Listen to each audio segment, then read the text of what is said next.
Infection से खो दिया था। वो मानता है कि यहाँ सबकी अपनी कहानी है, लेकिन अभी ये जरूरी नहीं है। अभी वो बस वो करना चाहता है जो वो कर सकता है। अगर ये सही काम है तो वो पीछे नहीं हटेगा। उस रात बाद में हम तायहून को देखते हैं जो अकेला बैठा चुपचाप अपना काम कर रहा है। कैमरा उसके रिस्टबैंड पर फोकस करता है। उसका नाम और सीरियल नंबर दिखाने के लिए जूम करता है। उसकी पछतावे से भरी आंखें ये साफ करती हैं कि वो अपने अतीत से परेशान है। तभी उसके अतीत की एक याद ताजा हो जाती है। उसकी पूरी यूनिट बेदिमाग जॉम्बीज में बदल गई है, एक दूसरे को खा रही है। उनमें उसका सबसे अच्छा दोस्त जुनशुल भी है, जो इस पागलपन का शिकार हो गया था। ये नुकसान बहुत दर्दनाक था, इतना कि तायहून ने पूरी ताकत से चीखा था। आज भी वो यादें उसे परेशान करती हैं। जब भी वो यादें वापस आती हैं, उसे बेचैन और गुस्सा कर देती हैं। डॉ सियो यून भी उसके पास आती है, पूछती है कि वो अकेला पहरा क्यों दे रहा है। तायहून अभी भी अपनी यादों में खोया हुआ है। उसकी तरफ मुस्कुराते हुए मुड़ता है, अपनी परेशानी को छुपाते हुए। सियो यून को चिंता है कि वो खुद को बहुत ज्यादा थका रहा है और उसे आराम करने को कहती है, लेकिन वो बात टाल देता है। वो बस वो कर रहा है जो वो कर सकता है। यहाँ सब मुश्किल में है। अगर उसके पास मदद करने की ताकत है तो वो पीछे नहीं हटेगा। फिर भी सियो यून को चिंता है। वो जानती है कि वो सोया नहीं है। वो धीरे से पूछती है कि क्या उसे अभी भी बुरे सपने आते हैं। तायहून बस मुस्कुराता है, उसे यकीन दिलाता है कि वो उन्हें सहने के लिए काफी मजबूत हो गया है। वैसे भी वो मानता है कि ये वो सजा है जिसका वो हकदार है। असल में ये सजा इतनी हल्की है कि उसके गुनाहों के सामने ये एक आशीर्वाद है। सियो यून उसके घुटने पर एक तसल्ली देने वाला हाथ रखती है। उसे खुद पर ज्यादा सख्त न होने को कहती है। वो उनका नेता है, उनकी उम्मीद का जरिया है। ये सुनकर तायहून हल्का सा मुस्कुराता है।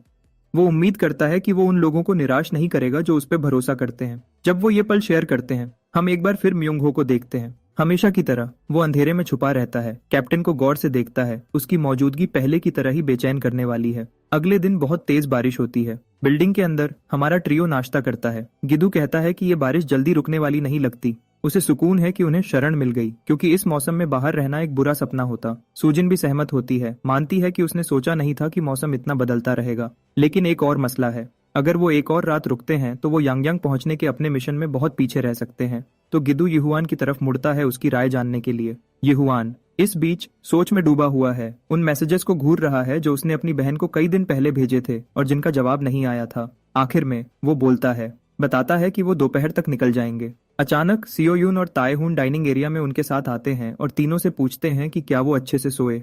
तीनों बताते हैं कि उन्हें वो आराम मिला जिसकी उन्हें बहुत जरूरत थी। ये सब तायहून की मेहरबानी की वजह से। लेकिन तायहून मानता है कि शुक्रिया की जरूरत नहीं है। युहुआन ही वो है जिसने यहाँ के लोगों की सच में मदद की है और कोई भी शुक्रिया उसके योगदान के बराबर नहीं हो सकता। अब काम की बात। तायहून युहुआन को एक और रात रुकने के लिए मनाने की कोशिश करता है क्योंकि मौसम बहुत खराब है। लेकिन युआन ने अपना मन बना लिया है, वो इस मिशन पर आराम नहीं कर सकते। फिर भी वो उस काम को पूरा करने का वादा करता है जो उसने अपने जिम्मे लिया है। बिना किसी देर के युहुआन बेसमेंट में ले जाने की गुजारिश करता है जहां इन्फेक्टेड औरत को बंद कर रखा गया है। तायहून एक पल के लिए हिचकिचाता है, लेकिन आखिर में मान जाता है। ग्रुप स्टोरेज रूम के बाहर पहुंचता है। तायहून युहुआन को एक टॉर्च देता है, जबकि डॉ सियो यून उसे उसका खून वाला सिरिंज देती है। उसे बस कुछ बूंदें इन्फेक्टेड औरत के मुंह में टपकानी है। अपना काम समझते हुए युहुआन दरवाजा खोलता है, लेकिन सबको एंट्रेंस से दूर रहने की चेतावनी देने के बाद वो कोई खतरा नहीं ले सकते। अंदर जाने के बाद वो अपने पीछे दरवाजा बंद कर देता है ताकि इन्फेक्टेड औरत भाग न सके। तायहून खतरे के सामने युहुआन के शांत रवैये से हैरान है, लेकिन गिदू को हैरानी नहीं होती। उसने इतना कुछ देखा है कि वो जानता है युहुआन दूसरों की मदद के लिए कुछ भी करेगा। युहुआन आखिर में टॉर्च की तेज रोशनी में इन्फेक्टेड औरत को देखता है। वो उस पर घूरती है, अचानक रोशनी पर खुद ब खुद रिएक्ट करते हुए। फिर भी युहुआन उससे ऐसे मिलता है जैसे वो हमेशा के लिए सबसे अच्छे दोस्त हों। उसे यकीन दिलाता है कि वो बस कुछ बूंदों की खून की दूरी पर है अपनी परेशान बेटी से मिलने से। जबकि कांग युहुआन एक कमरे में अकेला है जहां उसकी एक ही साथी मॉमी ज़ॉम्बी अकेली है। बाकी लोग बाहर बेचैनी से सांस रोके इंतजार कर रहे थे। डॉ हान सियो यून को बुरा लगने लगा है। वो नौजवान काफी देर से अंदर है, फिर भी खामोशी बहुत तेज है। जांग तायहून इसे अच्छा मानता है। कोई आवाज नहीं मतलब कोई हमला नहीं। उन्हें बस युहुआन पर भरोसा करना होगा कि वो सच में इम्यून है और इन्फेक्टेड को दिखाई नहीं देता। इधर उधर देखते हुए तायहून ने रिपोर्टर किम का उदास चेहरा देखा और पूछा कि क्या वो ठीक है। वो खुद तो ठीक है, लेकिन उसे युहुआन के लिए थोड़ी चिंता हो रही थी। मोटरसाइकिल वाला हीरो बाहर से शांत लग सकता है, लेकिन वो असल में बहुत नरम दिल है। जिन कुछ दिनों में किम गिदू उसके साथ रहा, उसने युहुआन को काफी अच्छे से जान लिया था। जब दूसरों की मदद की बात आती है, वो लड़का कभी नहीं हिचकिचाता। कभी कभी वो दूसरों के लिए खुद को बहुत ज्यादा थका देता है। जब उसकी सारी कोशिशें बेकार हो जाती हैं और वो किसी की मदद नहीं कर पाता, तो उसे सबसे ज्यादा दुख होता है। अगर गलती से भी वो खून के सिरिंज से उस अंधेरे कमरे में फंसी इन्फेक्टेड को नहीं बचा पाया, तो वो पूरी तरह टूट जाएगा। डॉ हान ने किम गिदू की बात सुनी और उसे थोड़ा गिल्टी महसूस होने लगा। अब उसे चिंता थी कि उसने नौजवान पर बहुत ज्यादा दबाव डाला होगा और इस मिशन में बहुत ज्यादा मांगा होगा। रिपोर्टर किम ने तुरंत उसे यकीन दिलाया कि यहुआन अपने फैसले के लिए पूरी तरह जिम्मेदार है। उस लड़के को जानते हुए अगर उसे प्रॉब्लम पता होती तो वो हर हाल में मदद करता। अचानक स्टील का दरवाजा धीरे से खुला। यहुआन बाहर आया और डॉ हान से अंदर थोड़ी मदद मांगी। उसकी चिंता से भरी दिमाग ने तुरंत सबसे बुरे ख्याल की तरफ छलांग लगाई कि कहीं उसे चोट तो नहीं लगी या कुछ और, लेकिन वो नौजवान पूरी तरह ठीक था। बस ये है कि मॉमी ज़ॉम्बी को हिलने में मुश्किल हो रही है, खड़े होने की तो बात ही छोड़ दो, डिहाइड्रेशन की वजह से उसे बहुत ज्यादा प्यास लगी है। सब कुछ ठीक होने का यकीन करने के बाद गैंग ने मॉमी ज़ॉम्बी को अंधेरे कमरे से बाहर निकाला और इन्फर्मरी में ले गए ताकि उसे कुछ फ्लूइड्स दिए जा सकें। डॉ हान और कैप्टन जांग उसके पास ही रहे, हर वक्त उसकी हालत पर नजर रखते हुए। उन्होंने बच्ची को भी अपनी माँ से मिलने दिया।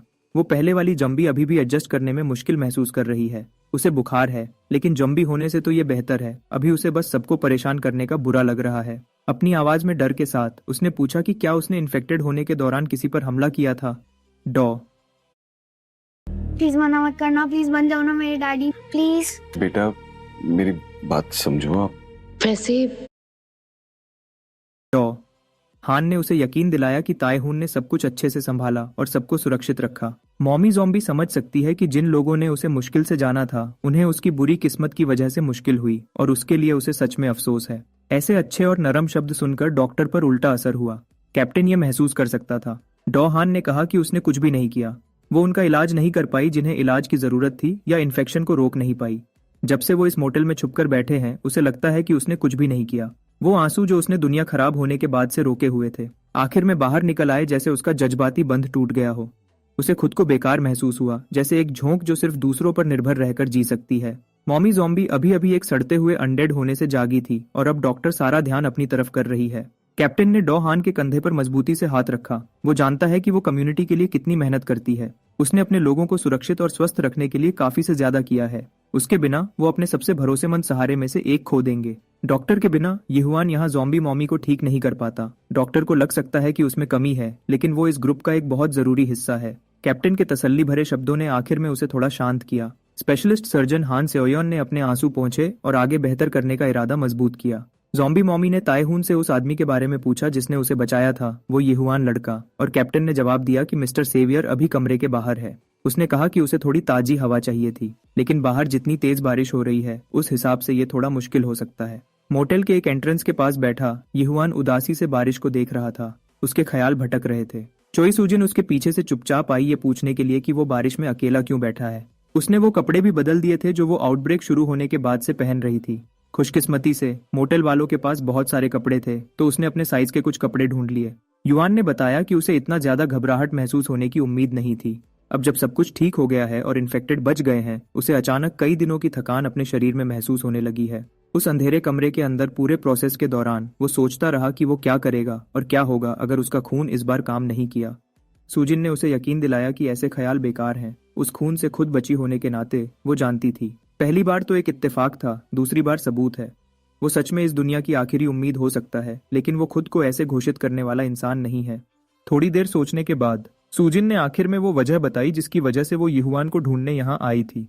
उसे ढूंढना जरूरी था, इससे पहले कि दूसरों को पता चले कि उस जम्बी को किसने ठीक किया। अभी मोटेल के लोग बस यही सोचते हैं कि उसकी हालत अपने आप चमत्कारिक रूप से सुधार गई है, लेकिन जल्दी ही वो आपस में बात करना, अनुमान लगाना और सवाल पूछना शुरू कर देंगे। इस सब गड़बड़ होने से पहले सूजिन एक समझदारी वाली सलाह देना चाहती है, एक सलाह जो मोटेल वालों और खुद यहुआन दोनों के लिए बेहतर होगी। इधर रिपोर्टर किम की गाड़ी और यहुआन की चोरी की बाइक को पार्किंग लॉट में धोया जा रहा था। युआन से सब बात करने के बाद सूजिन ने डॉक्टर और कैप्टन को एक बात बताई। उसने कहा कि इस इलाज को सबसे छुपा कर रखा जाए। उन्हें छुपाना होगा कि असल में क्या हुआ था और किस चीज से ये सड़ने की समस्या ठीक हुई। सूजिन ने यहुआन की हालत के बारे में बहुत सोचा था और उसे यही सबसे अच्छा तरीका लगा। कैप्टन जांग तायहून, जो हमेशा कम सोचता था, उसने सोचा कि सबको बता देना अच्छा होगा कि यहुआन उनका बचाने वाला बन सकता है। वो उम्मीद की निशानी बन सकता है, जो आजकल बहुत कम है। रिपोर्टर किम और वो बचाने वाला दोनों सोच में पड़ गए। सूजिन ने जोर देकर कहा कि उम्मीद ही वो चीज है जिसके बारे में वो चिंतित है। अगर लोगों को पता चल गया कि यहुआन का खून बीमारी ठीक कर सकता है, तो बस थोड़े ही वक्त में उसे अपना बनाने के लिए एक बड़ी लड़ाई छिड़ जाएगी। इंसानों को जानते हुए ये होना ही है। इस कमरे में लोग कामयाबी और उम्मीद से इतने अंधे हो गए थे कि वो भूल गए थे कि दुनिया कैसे चलती है। यहाँ सबने किसी न किसी तरह इस बीमारी में अपने प्यारों को खोया होगा। अगर उनके पास अपने प्यारों को बचाने का कोई तरीका होता तो वो उस तरीके को पाने के लिए कुछ भी करते। अगर वो युआन का राज सबको बता देते हैं तो क्या वो उसकी सुरक्षा की सच में गारंटी दे सकते हैं? यहाँ सूजिन ही अकेली है जो सही से सोच रही है, और वो तो कुछ दिन पहले ही जम भी थी। रिपोर्टर किम को अब समझ आया कि सूजिन क्या कहना चाह रही थी। युआन का चमत्कारी खून आसानी से बहुत बड़ी गड़बड़ी का कारण बन सकता है। एक बार जब ये जानकारी बाहर आ गई तो हर तरह के अनजान लोग और ग्रुप्स दौड़ते हुए आएंगे युआन का खून अपने लिए लेने की कोशिश करने। हाँ, लड़के के पास ताकत और अजीब शक्ति है जो उनमें से ज्यादातर को संभाल सकती है, लेकिन क्या होगा अगर कोई राइफल के साथ बीच में आ गया? वो एक अलग ही खूनी कहानी होगी। मजेदार बात यह है, जबकि जम्बीज उस नौजवान के लिए बिल्कुल भी खतरा नहीं है, दूसरे बचे हुए इंसान ही उसकी मौत का कारण बन सकते हैं। रिपोर्टर किम खुश था कि सूजिन इतनी तेज थी कि उसने अपने दोस्त के लिए आगे का सोच लिया। भले ही उसे ये राज छुपाने पर जोर देना अच्छा नहीं लग रहा था, लेकिन इस बात को नजरअंदाज नहीं किया जा सकता। जब तक वो पूरी तरह से पक्के नहीं हो जाते कि वो सुरक्षा दे सकते हैं, तब तक वो इस बड़ी जानकारी को बाहर निकालने का खतरा नहीं ले सकते। तो कोई फैसला लेने से पहले सूजिन जानना चाहती है कि क्या कैप्टन युआन की सुरक्षा की गारंटी दे सकता है। उसकी बात सुनकर डॉक्टर और कैप्टन गहरी सोच में पड़ गए। सूजिन ने यह सवाल शक की वजह से नहीं बल्कि होशियारी से पूछा था। अगर उन्हें थोड़ा सा भी शक है तो होशियारी से काम लेना ही बेहतर होगा। आखिर युआन ही इंसानियत की आखिरी उम्मीद हो सकता है। रिपोर्टर किम को याद आया कि पीडी सन ने भी कुछ दिन पहले यही चिंता जताई थी। उसने तो यहाँ तक कहा था कि अगर लोगों को इस चमत्कारी खून के इलाज के बारे में पता चला तो कुछ ताकतवर लोग युआन को पकड़कर उसे साइंटिफिक लैब रैट बना सकते हैं। बेशक युआन लड़ाई में सबसे आगे है, कोई भी उस आदमी को हरा नहीं सकता, लेकिन अगर उनके पास राइफल हुई तो उसकी इंसानी ताकत आसानी से खत्म हो जाएगी। सूजिन की वजह से वो सोच विचार करके अच्छे फैसले ले सकते हैं। क्या आपको गुस्सा नहीं आता जब जंबी फिल्मों के किरदार बेवकूफ होते हैं? थोड़ी देर सोचने के बाद डॉक्टर सबसे पहले मान गई कि अभी के लिए सच को छुपाकर रखना चाहिए। उसे इस कमरे में सब पर भरोसा था जो इतने नाजुक मुद्दे पर बात कर रहे थे, लेकिन अगर ये जानकारी कभी फैल गई तो इससे जरूर बहुत बड़ी गड़बड़ी होगी, क्योंकि इस जगह और इस नई दुनिया में हर जगह बहुत से लोगों को चोट लगी है। उनका दर्द गलत दिशा में फट सकता है। सच को छुपाकर रखना सबकी सुरक्षा के लिए सबसे अच्छा होगा। अब जब वो नुका के राज को छुपाने पर सहमत हो गए थे, युआन का दिमाग एक और बात पर चला गया। उसने डोहान से पूछा कि क्या मोटेल में काफी मेडिकल सामान जमा है। खैर, सच कहूं तो इस जगह पर दवाओं का बहुत कम स्टॉक ग्रुप को मुश्किल में डाल सकता है। वो जैसे तैसे गुजारा कर रहे हैं, और अगर कोई बीमार पड़ गया तो वो बिल्कुल बेचारे हो सकते हैं। कैप्टन ताएहून ने पास के एक छोटे क्लिनिक से कुछ सामान इकट्ठा किया था, लेकिन वो पूरे ग्रुप के लिए काफी नहीं था। युआन ने बस इसलिए पूछा ताकि वो अपनी पूरी ताकत से मदद कर सके। अपने मुख्य काम के लिए निकलने से पहले उसने जरूरी मेडिकल सामान की एक लिस्ट मांगी जो मोटेल मूनलाइट के लोगों की मदद करेगी। बारिश जारी थी और रुकने का कोई नाम नहीं ले रही थी। डोहान ने जितना हो सके उतना ज्यादा और साफ साफ जरूरी सामान की लिस्ट बना दी, और वो लिस्ट रिपोर्टर किम को दे दी। भले ही वो उनकी मदद की तारीफ करती थी, फिर भी उसे उन्हें ऐसे शहर में भेजने में झिझक हो रही थी जहां बीमारी वाले लोग भरे थे। मिस्टर रिपोर्टर उसकी चिंता पर बस मुस्कुरा दिया। वो बाहर के खतरे को अच्छे से जानता था, लेकिन अगर ये सबकी सुरक्षा और सेहत के लिए है तो मदद करना ही एक तरीका था जिससे गैंग को जाने में आसानी होती, खासकर उस जिद्दी सुपर ह्यूमन के लिए। और वैसे भी वो पूरी तरह से हथियारों से लैस थे, और सबसे जरूरी बात, उनके पास ज़ॉम्बीज को रोकने का तरीका था। अजीब बात यह है, वो चेहरे पर दाग वाला अजीब आदमी, हम यंग हो ने भी रेनकोट पहन लिया था और मिशन के लिए हथियार तैयार कर लिए थे। कैप्टन ने उसे भरोसा दिलाया कि उसने पहले ही काफी कुछ कर लिया है और उसे साथ चलने और इतनी दूर जाने की जरूरत नहीं है, लेकिन वो साथ जाने पर अड़ा हुआ था। भले ही खतरे साफ दिख रहे थे, वो अजीब आदमी फिर भी अपनी जान जोखिम में डालने को तैयार था। उसके मुताबिक वो जितनी हो सके उतनी मदद करना चाहता है, और उन्हें जितने लोगों की मदद मिल सके उतनी चाहिए। कैप्टन म्योंग हो की बातों से प्रभावित हुआ। उसे अच्छा लगा कि उसका एक आदमी उसके साथ था जब वो शहर के उस हिस्से में जा रहे थे जहां अनडेड भरे थे। आखिरी तैयारियां पूरी होने के बाद रिपोर्टर किम ने कैप्टन और उसके आदमी को गाड़ी में बैठने को कहा। सूजन और डॉक्टर ने उन्हें विदा किया, उन्हें शुभकामनाएं देते हुए जब वो बारिश वाले गीली तबाही में जा रहे थे। एक पल के लिए डॉक्टर और कैप्टन ने एक दूसरे को मतलब भरी नजर से देखा, ऐसी नजर जो बिना कुछ कहे हजारों बातें कह जाती है। आखिर में रिपोर्टर किम ने रेस दी और गाड़ी तेजी से चला दी। सूजिन डॉ हान की तरफ मुड़ी और उस चिंतित डॉक्टर को भरोसा दिलाया कि युआन सबको सुरक्षित रखेगा, इसलिए चिंता करने की जरूरत नहीं है। फिर भी डॉडी के सेट्टी हान के पेट में घबराहट हो रही थी। उसकी उदास शक्ल देखकर सूजिन शरारत से मुस्कुराई, जैसे वो कुछ समझ गई हो। खूबसूरत डॉक्टर के चेहरे पर तनाव कम करने के लिए सूजिन ने पूछा कि वो और कैप्टन ताएहून कब से इतने करीब हैं। तुरंत वो शर्मा गई और डर के मारे उछल पड़ी, बचाव की मुद्रा में आ गई। और ज्यादा छेड़ते हुए सूजिन ने कहा कि जिस तरह से वो दोनों एक दूसरे को प्यार भरी नजरों से देखते हैं, उससे कोई भी जल जाएगा। जब लड़कियां अपनी बचकनी मस्ती कर रही थीं, वही कुछ शहर की तरफ जाती गाड़ी के अंदर भी हो रहा था। रिपोर्टर किम कैप्टन से डॉ हान के साथ उसके रिश्ते के बारे में पूछ रहा था, और उसे ऐसा करने में बहुत मजा आ रहा था। किम गिदू एक अनुभवी जर्नलिस्ट है, उससे कोई राज छुपाने का कोई फायदा नहीं था। छेड़ना बंद करने के लिए कैप्टन तायहून ने कहा कि हान सियोयून बस वो इंसान है जिस पर वो बहुत भरोसा करता है, बस यही, न ज्यादा न कम। रिपोर्टर किम ने ताने मारते हुए जवाब मान लिया। उसकी गंदी प्यार भरी शक्ल उसकी असली सोच बता रही थी। वो बस यही मानता है कि जब एक आदमी और औरत एक दूसरे पर बहुत भरोसा करते हैं तो कुछ न कुछ हो ही जाता है। जबकि आगे की सीट पर छेड़छाड़ और मजाक चल रहा था। पिछली सीट पर अजीब, उदास और गहरा माहौल था जहां म्योंग हो आगे घूर रहा था। वो फिसल वाली सड़क पर चलते रहे जब तक वो शहर के बीच में नहीं पहुंच गए। रिपोर्टर किम ने गाड़ी किनारे लगाई और उस जगह की तस्दीक की जो डॉक्टर ने बताई थी। एक छोटा हॉस्पिटल ढूंढना और पता लगाना आसान होगा बड़े हॉस्पिटल को निशाना बनाने का खतरा उठाने से। खुशकिस्मती से वो जगह शांत लग रही थी, फिर भी वो लापरवाह नहीं हो सकते थे। उन्हें ध्यान से और तरीके से आगे बढ़ना था।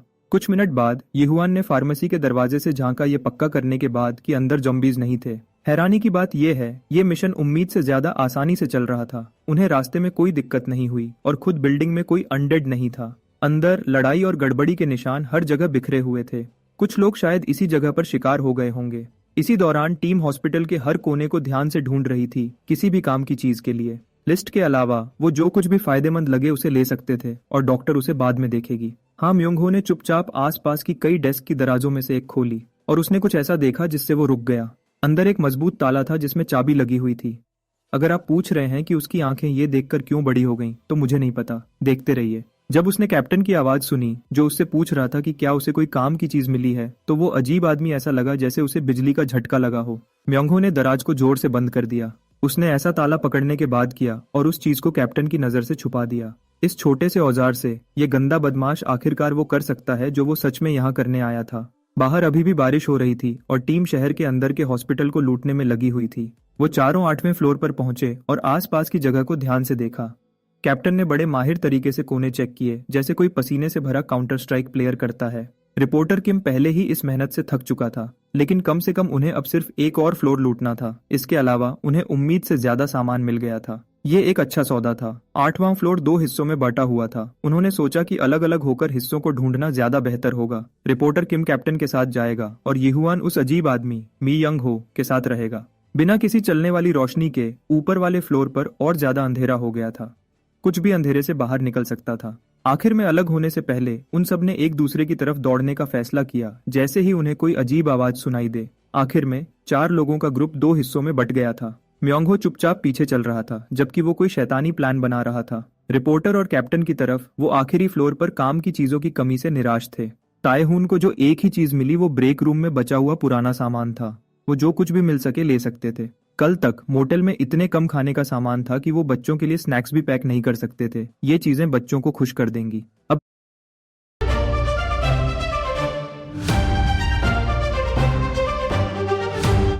ये 5 आदतें आपको अमीर नहीं गरीब बना रही हैं। पहली, उधार मांगने की आदत।